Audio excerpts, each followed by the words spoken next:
Hello नमस्कार दोस्तों। आपने बहुत बार सुना होगा कि अरब इन्वेडर्स ने हमारे हिंदुस्तान के अंदर घुसकर हिंदुस्तान को बहुत लूटा। सोमनाथ मंदिर पर बहुत से आक्रमण किए, सोमनाथ मंदिर को लूटा, साथ ही साथ हमारे हिंदुस्तान के कई मंदिरों को लूटा। तो आज हम इसी इतिहास के बारे में बात करना चाहेंगे।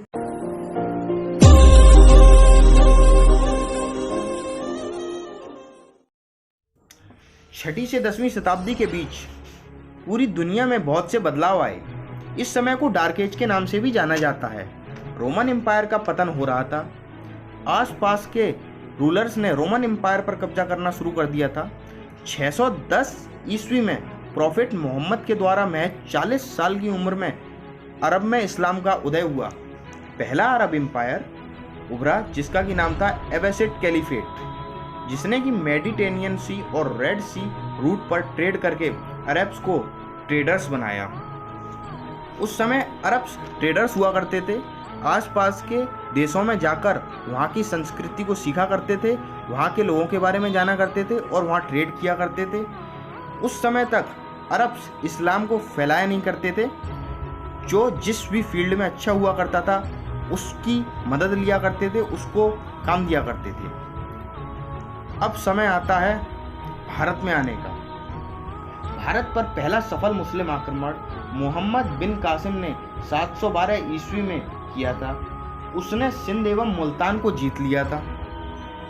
1000 ईस्वी से 1200 ईस्वी यह वह समय था जिसने हिंदुस्तान के साथ साथ एशिया के बहुत से इलाके के इतिहास को बदल कर रख दिया। एबैसिड कैलिफेट का पतन होना शुरू हो गया। सेंट्रल एशिया यानी कि कजाकिस्तान, उज्बेकिस्तान आदि साइड से टर्क्स की एंट्री शुरू हो चुकी थी। टर्क्स कौन थे? टर्क्स हम आपको बता दें नॉन मुस्लिम हुआ करते थे उस समय तक टर्क्स मुस्लिम नहीं होते थे। कजाकिस्तान, उज्बेकिस्तान वगैरह जैसे शहरों में रहने वाले लोग, सेंट्रल एशिया के लोगों को टर्क्स कहा जाता था। 1000 ईस्वी में अरब्स ने हिंदुस्तान में घुसने का प्रयत्न शुरू कर दिया था। आज का ईरान उस समय का सेमेनिड एम्पायर हुआ करता था। सेमेनिड रूलर्स वहाँ हुआ करते थे जो कि सब ईरानियन थे। अब एंट्री होती है सेमेनिड एम्पायर में, सेमेनिड रूलर्स में गाजीज की।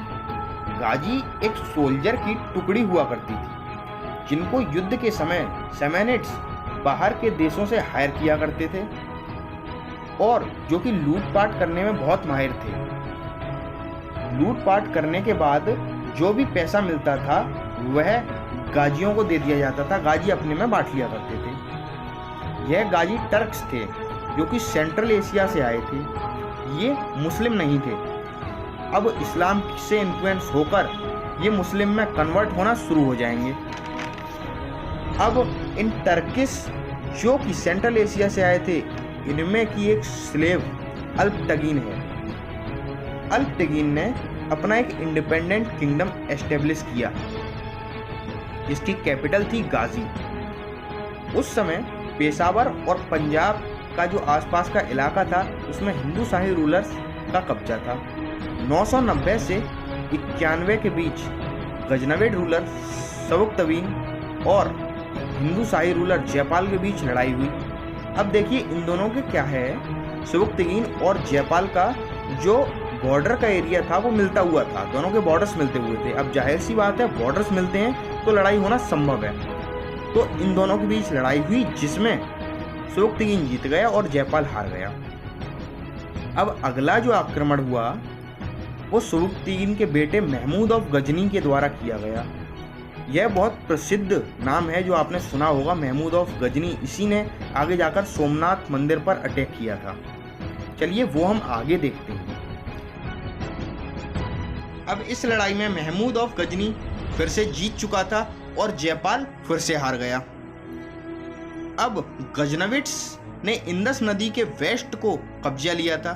देखिए जब भी कोई भी रूलर जीतता है और अगला रूलर हारता है तो जीतने वाला रूलर हारने वाले रूलर की जमीन पर कब्जा करता है। तीसरा अटैक महमूद ऑफ गजनी ने जयपाल के बेटे आनंदपाल पर किया जिसमें कि महमूद ने आनंदपाल को हरा दिया और गजनविट्स की टेरिटरीज झेलम नदी तक पहुंच चुकी थी। एक अटैक कहा जाता है कि एक अटैक महमूद ने कश्मीर में भी किया, पर कश्मीर का मौसम उसे कुछ जमा नहीं और कश्मीर से उल्टे पांव वापस लौट आया। उस समय हिंदुस्तान के अंदर कोई ताकतवर राज्य नहीं बचा था।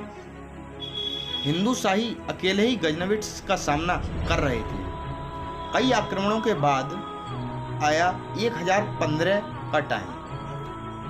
अब महमूद लूटपाट के इरादे से 6 साल तक कई मंदिरों को लूटेगा।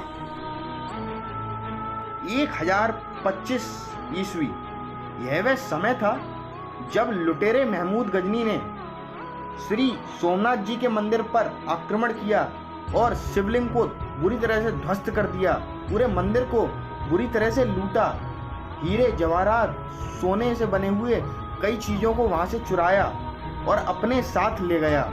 साथ ही मथुरा और कन्नौज पर भी अटैक किया और वहां पर भी लूटपाट मचा दी। वह समय ऐसा था कि कोई भी बड़ी पावर पूरे हिंदुस्तान के अंदर नहीं थी। गजनविट्स को रोकने के लिए कोई बड़ी पावर नहीं थी। कुछ राजपूत रूलर्स ने भी प्रयास किया था और सिंध के जाटों ने भी प्रयास किया था, परंतु जिस गति से यह गजनविट्स आए उसी गति से चले गए। इनको रोकने वाला कोई नहीं था उस समय। महमूद ऑफ गजनी के बाद अब धीरे धीरे गजनविड एम्पायर कम होने लगा। अगली वीडियो में हम आपको इसके आगे की कहानी सुनाएंगे।